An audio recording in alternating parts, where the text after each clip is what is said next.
Nuevamente continuamos con las refutaciones. Tenemos a una persona que nos está haciendo el favor de leernos. La damisela en cuestión es Anabá, o así se hace llamar aquí. Y le pedí que me dejara tomar sus objeciones como una muestra típica de unas que yo he recibido últimamente y tratar de ponerlas en el contexto que creo que merecen. Y si ella desea, pues continuamos la charla en este nuevo video. Su principal objeción es, ellos se infiltraron, pero son la autoridad. Es decir, ella dice que los que están ahorita en Roma, nos guste o no nos guste, son los meros buenos, pero que están ahí, aunque nos fastidie el hígado. Vamos a ver cuáles son las objeciones que ella tiene y cuál es su resumen en lo general. Dice, pero hay un matiz, y es que no se separaron, hablando de los modernistas, sino que parasitaron dentro de la iglesia y tomaron por asalto el gobierno de la misma, es decir, asaltaron y tienen el gobierno de la iglesia. Ellos tienen la autoridad, pero no obedecen al magisterio, y Dios solo les da eso a los que lo obedecen y lo gobiernan sin eso.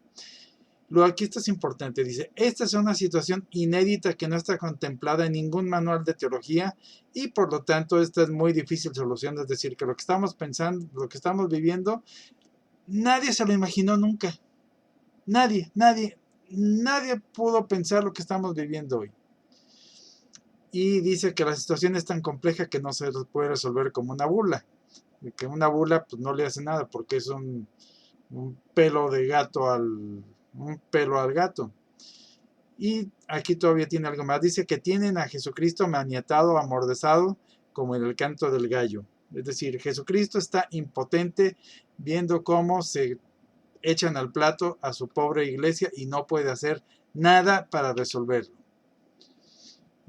Tiene otra serie de objeciones como nosotros en cuanto a personas. Dice que somos una bola de soberbios porque siempre queremos tener la razón. Y que siempre queremos tener última palabra, hablando de los malditos vacantistas. Le ofende que le acusa de una serie de cosas que luego detallo, que estoy poniendo cosas en su boca que yo no dijo y que estoy juzgando su fuero interno. Eso es importante, lo del fuero interno.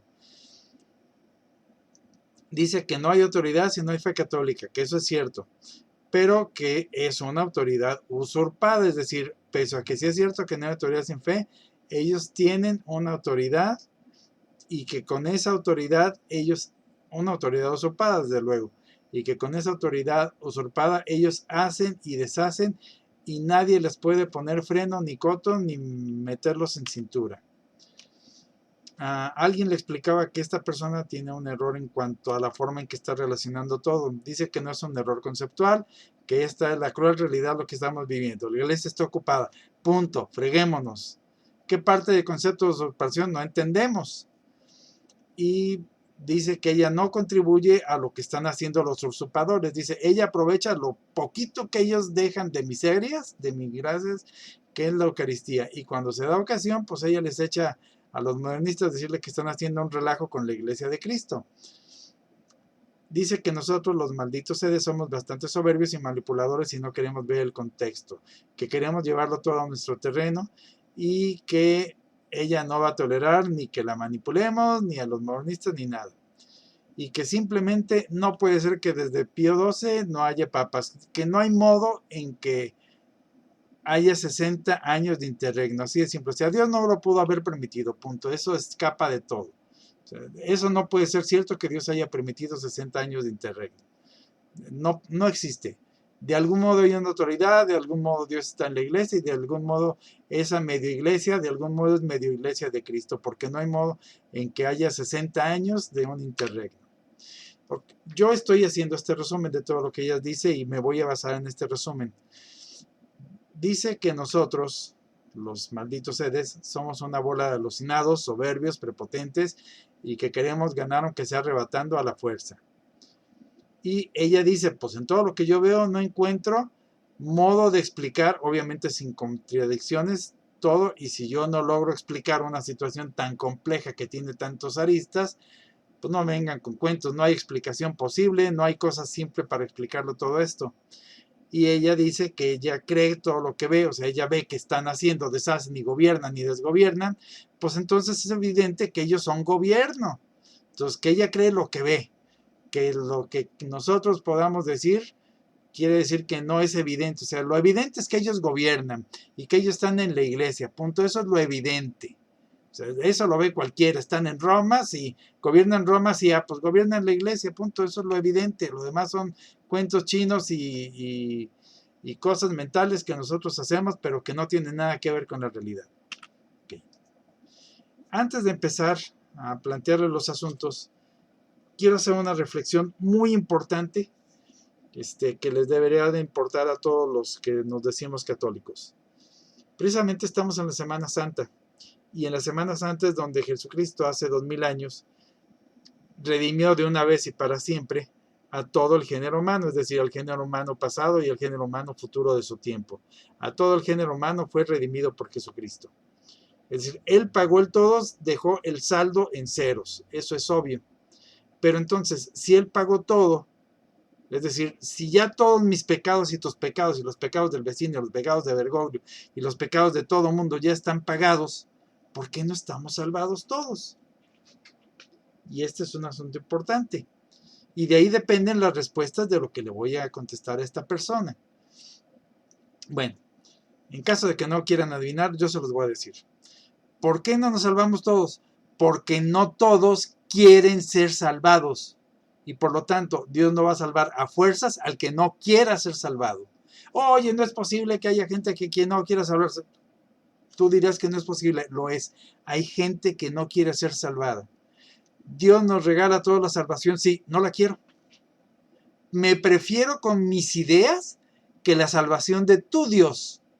Yo me prefiero a mí mismo con mis errores y con mis ideas, con mis explicaciones y con todo lo que yo quiero, aprecio y veo, que lo que me pueda dar un Diosito. Esa es la razón por la cual, aunque Cristo nos dio la redención a todos, no todos estamos salvados, porque no queremos su salvación. Nos preferimos a nosotros mismos y nuestras ideas y nuestras estupideces que la salvación que nos regala Dios, porque su salvación implica que yo tengo que dejar lo que yo creo, tengo que abandonarlo, no estoy dispuesto a hacerlo, prefiero condenarme que abandonarlo. ¿Ok? Entonces, este es el punto importante, no nos salvamos por soberbia, porque prefiero mis convicciones, que son evidentes, yo creo las cosas evidentes, a una salvación que no veo. No la veo. Jesucristo murió hace 2000 años, sí. No lo veo. Yo veo lo que es evidente. Ahora bien, Dios es omnipotente y eso dice que lo admiten ustedes, ¿cierto? Sí. Sin embargo, piensen en esto. Un Dios omnipotente, es decir, que todo lo puede, no puede convencer a todos. Contra la libertad humana, Dios es impotente. Contra la libertad humana, Dios es impotente. Impotente en el sentido de que no me va a salvar a fuerzas. ¿En qué cosa no es impotente Dios? Ah, ¿no me crees a mí tu Dios? Te jodes. Te vas a ir al infierno y vas a ver que yo era Dios y te vas a arrepentir de ello por toda la eternidad. Entonces, ¿en qué sentido es impotente Dios? En que Dios no me va a salvar si yo no quiero ser salvado. Dios se estrella y se estampa y hace nada contra mi libertad si yo no quiero la salvación de Dios.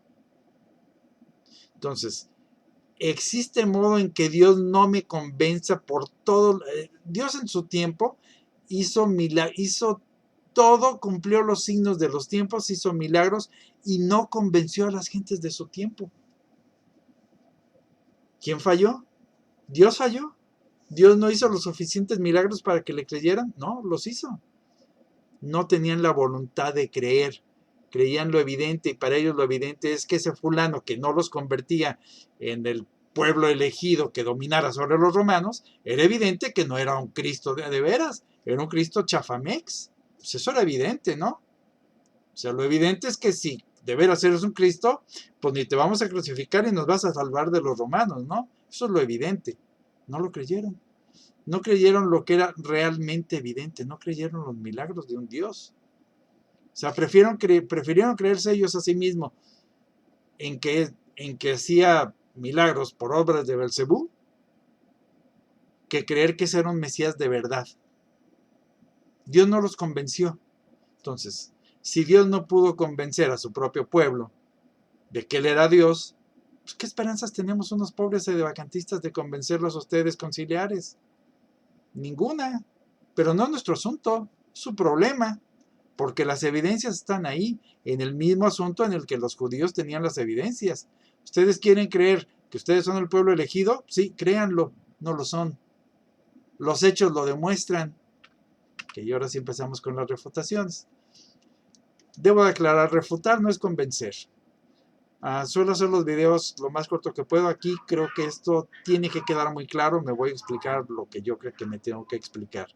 Y pisaré los callos que tenga que pisar. Mil disculpas.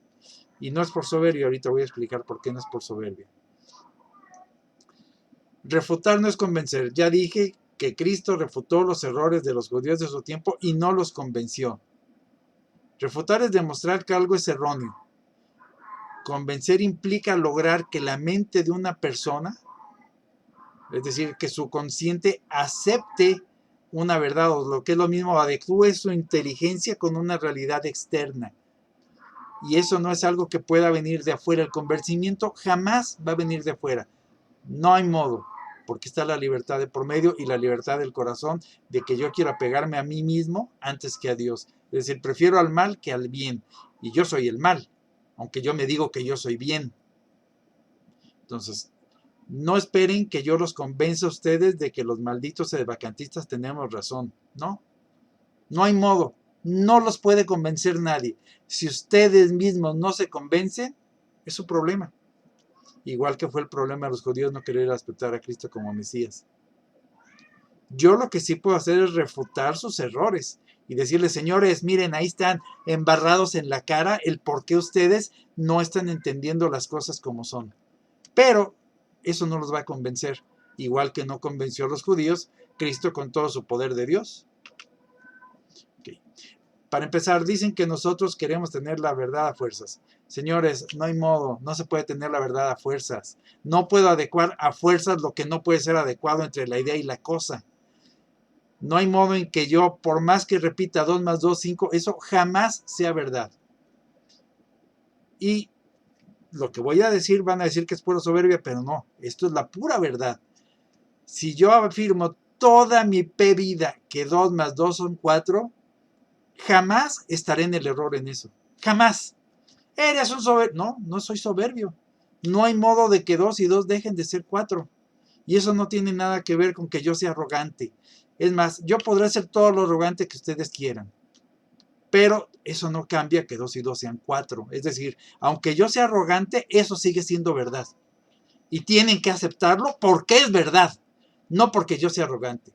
Ahora bien, si ustedes no lo aceptan, el problema es que ustedes son unos soberbios, porque están negando una verdad evidente de Dios. La iglesia de Dios es perfecta y ustedes dicen que no es perfecta. Entonces ustedes son unos soberbios herejes. Y de entrada, ustedes ya tienen ahí en contra. Su amor propio ya les ganó. Entonces, para que ustedes puedan entender lo que yo les quiero decir, o que lo que cualquier sedevacantista les tiene que decir, tienen que pasar 2 cosas que ustedes no quieren que pasen. Primera, tiene que pasar que se bajen de su soberbia, que admitan estar en un error, y que segunda, que un maldito sedevacantista, pese a que sea un arrogante, puede tener verdad. Y entonces ahí habrán caminado 2 pasos hacia la humildad. Y podrá ser que Dios les ilumine la mente y que entiendan esa verdad que un arrogante sedevacantista les dice. Entonces, los defectos de una persona, es decir, el que yo sea arrogante, no tiene nada que ver con la realidad de lo que es. 2 y 2 son 4, punto. Te guste o no te guste, friégate. 2 y 2 son 4 y así es como está el mundo. Y eso no es invento mío, así lo diseñó Dios. Yo nada más me limito a repetírtelo. 2 y 2 son 4, friégate. Es muy arrogante, sí, es muy arrogante de mi parte decirlo así, pero es muy soberbio de tu parte preferir vivir en el 2 más 2, 3, con tal de no aceptar que un arrogante, a quien tú denominas arrogante, pueda tener razón. Ok, dices que crees en lo evidente, ¿verdad? Bueno, últimamente se presentaron en Estados Unidos varios casos de disque sacerdotes, porque sabemos que son de nuevo sordo y por lo tanto no son sacerdotes, que, ¿qué creen? Nunca fueron bautizados.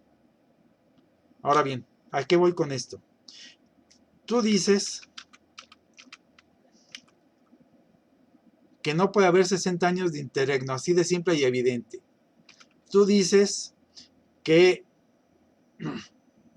ellos hacen y deshacen y nadie les pone coto porque es lo evidente. Es decir, tú dices, yo creo a mis ojos y mis ojos me dicen que no es modo de que sean 60 años de interregno y que ellos son autoridad y que nadie les pone coto. Bueno, hubo cientos de gentes que vieron a este tipo hacer bautizos, lo vieron hacer misas, lo vieron oír confesiones, lo vieron celebrar bodas. ¿Qué crees? Nada de eso fue cierto. Oye, era evidente. Será todo lo evidente que quieras. Era mentira. ¿Por qué? Porque ese tipo ni siquiera era católico, nunca fue bautizado. Entonces, lo que tú dices de que tú crees a lo que tú ves es falso. Si no hay una verdadera razón que tú no estás viendo porque no la quieres aceptar, lo que tú ves no es cierto. Estás mal, no estás viendo. Donde tú dices que ves, no ves. Igual que los judíos no vieron lo que ellos no querían ver. Cristo era Dios, eso es evidente, no lo querían ver. Para ellos no había modo en que Él pudiera ser Dios. ¿Qué nos dice San Ignacio de Loyola en los ejercicios espirituales? La regla 13 dice, debemos siempre tener, para siempre tener en todo acertar, que lo blanco que yo veo, creer que es negro si la iglesia jerárquica así me lo manda. Es decir, si la iglesia dice, oye, esto que tú ves es blanco, tú lo ves blanco, ¿verdad? Sí, es negro. Oye, pero lo vieron blanco, yo te digo que es negro. ¿A quién le vas a creer? ¿A tus ojos o a lo que yo te digo? Yo, iglesia, te digo que esto es negro. ¿Tú prefieres creer a tu evidencia que ve en tus ojos? No me mereces. La iglesia te dice no me mereces. Me tienes que creer a mí, la iglesia, si yo te mando, obviamente por fe y por dogma, que lo que tú ves como blanco es negro, porque no estás viendo. Tú crees ver, yo sí veo, yo soy la iglesia. Y yo, iglesia, te estoy diciendo que tú no ves. Y eso que tú ves blanco no es cierto, es negro. Aunque tú estés jurando y perjurando que es blanco. Okay. Vamos a partir de algunas certezas. Dios dice, y esto es palabra de Dios, ciertamente Dios no hace nada, sin revelar antes sus secretos a sus siervos los profetas. Es decir, tú dices que durante no sé cuántos años,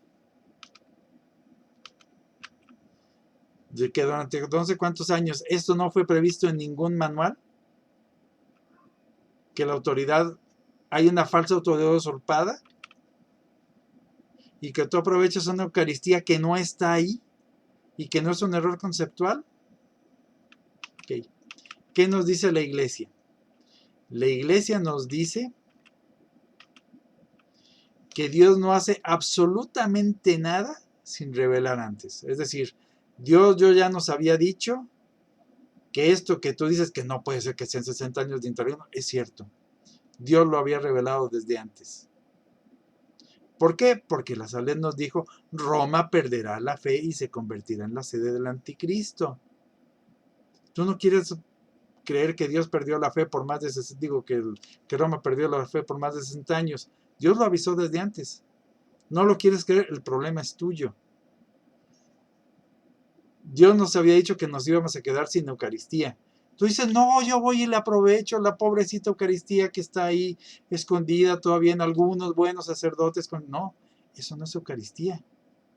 Esa nueva misa protestanizada no es misa. Suprimieron la misa de San Pío X.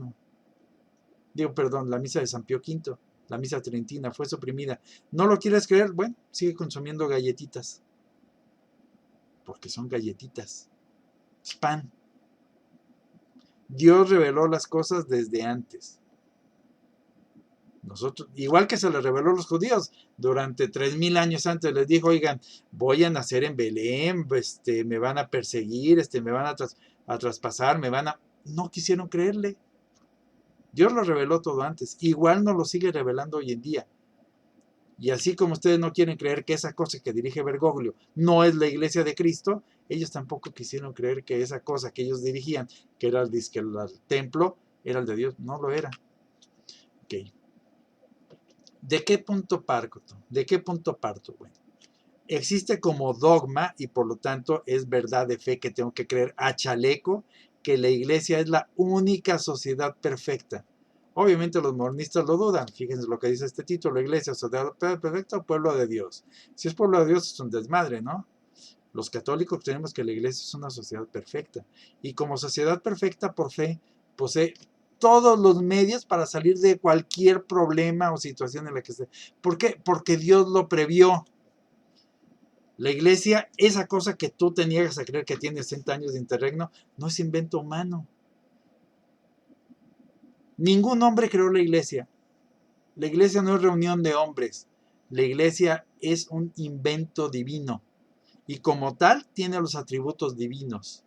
¿Y cuáles atributos tiene? Primero, es inmutable, es eterna, es perfecta. Eso es la iglesia. Oye, estoy viendo que la iglesia de Bergoglio... No, eso no es la iglesia. O sea, ¿en qué palabras te explico que eso que dirige Bergoglio no es la iglesia? Okay. Ahora bien, vamos al punto más dramático de todos, la sentencia máxima. Cualquier persona que niegue uno solo de los atributos de Dios, uno solo, ya sea un atributo de la iglesia, de los dogmas, de las verdades de fe, implica necesariamente negarlos todos ellos. Y esto es magisterio de la iglesia, digo, no lo tengo aquí la cita, pero esto es magisterio. Quien niega un solo dogma, niega a todos. Todos. Y por lo tanto está fuera de la iglesia. Y quien niega un solo atributo de Dios, está negando que Dios es Dios. Porque está diciendo que a un Dios al que le falte... Vamos a suponer que a Dios le faltara una sola cosa. Vamos a suponer que le faltara paciencia. Por un poquito de paciencia que le faltara a Dios, Dios no sería Dios. Y ese Dios al que tú dices que es Dios sería un Dios falso. Ahora bien, ¿a qué vengo con esto? Bueno,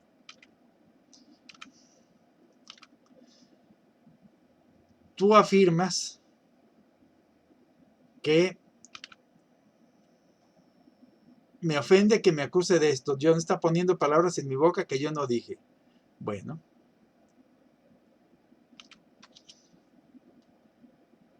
tú dices que es una situación inédita que no está contemplada en ningún manual y por lo tanto de muy difícil solución. Es decir, que después de una eternidad en la que Dios pensó de antemano antes de que existiera el mundo cómo iba a manejar la humanidad, de repente hizo el mundo, hizo la redención, hizo la iglesia y ¡zas! Se le fue el asunto de las manos. Porque en ningún lado se imaginó nadie que la iglesia iba a quedar en manos de los modernistas. Dios no lo previó, que Dios es tan estúpido, ¿no? No estoy poniendo palabras de tu boca, estoy deduciendo a partir de lo que tú dijiste. Yo no sé tu intención, la intención es la de tu corazón. Ahí yo no me puedo meter. Pero de lo que tú dices como juicio público, es decir, palabras públicas que cualquiera pueda analizar, tú estás diciendo que es una situación inédita, es decir, que jamás nadie la pensó, ni Dios mismo la pensó. Y por lo tanto nadie la pensó y apenas tenemos que improvisar una solución. Qué Dios tan estúpido, ¿no? Dios no pensó que iba a pasar esto. Entonces, si Dios no pensó que iba a pasar esto, ¿no es Dios? ¿En quién estás confiando tú? O sea, tú vas a venir a solucionar algo que ni Dios previó y tú vas a hacer una complejísima solución para una complejísima solución que Dios no puede resolver con una bula. No eres católica. Y no estoy haciendo en ello ningún juicio de valor. Estoy basándome nada más en que tú no respetas los dogmas. ¿Cuál dogma no estás respetando? El dogma de que la iglesia es infalible y que es la sociedad perfecta. Y si es la sociedad perfecta, esto ya fue previsto. Y no voy a ir tan lejos. ¿En qué lo previó? En las bulas donde los papas nos dicen que todo hereje está excomulgado. Todo esto está previsto. Ningún hereje es católico y tú estás diciendo que estas gentes que están en Roma, de las cuales admites que no son católicos, tienen una autoridad y que esa autoridad está mal ejercida porque no está de acuerdo con el magisterio. Y que tú supones que ellos están, que ellos tienen autoridad y que nadie les pone coto y hacen lo que quieren.